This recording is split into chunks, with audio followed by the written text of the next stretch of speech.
I can barely recall the first time. That first step into the portal. The rush of feeling. The split second of falling into nothingness before the ground would rush up to meet me, and I was somewhere new. Somewhere alien.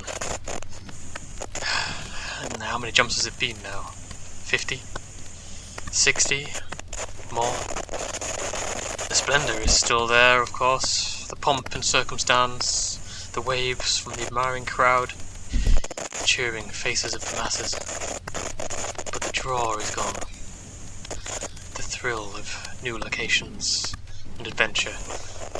All of that has been stripped away by the relentless drive of those commanding me to step just one more time into the unknown. Wherever these portals are from, I now understand something that few others have lived long enough to consider. That these rifts, this tear in time and space, it is not a gift, but a curse. A curse slowly consuming Jumper's society, and even Curr itself. Welcome to a series of videos about my new skirmish game, Curr-mish.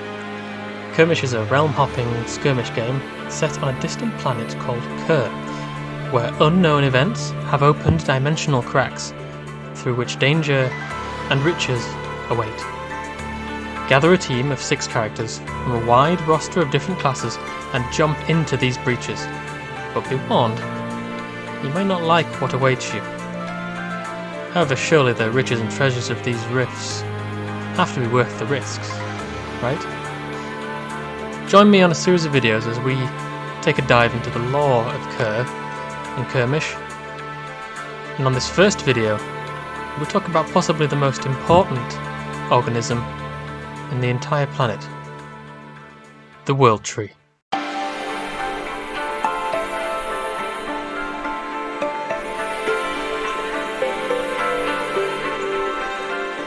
Curr is a unique world that's built around a central world tree.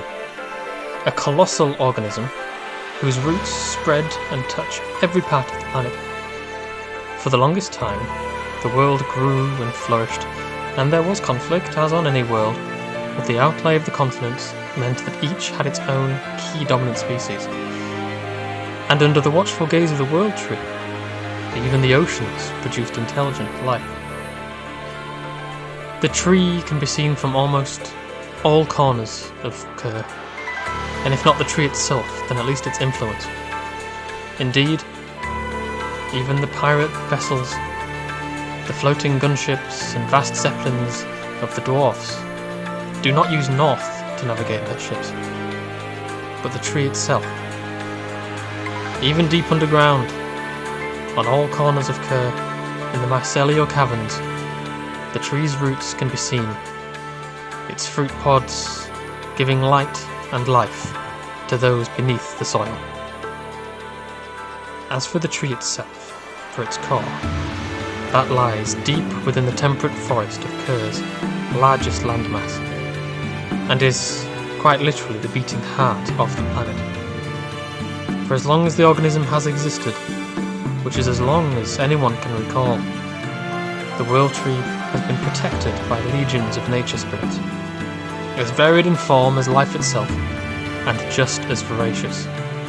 These beings, which many claim are formed from the very essence of nature itself, work to further the Worldtree's goal of letting life flourish and thrive on Curr. Now, as one could imagine, the rifts and portals that are opening across the world represent a gross threat to Curr itself.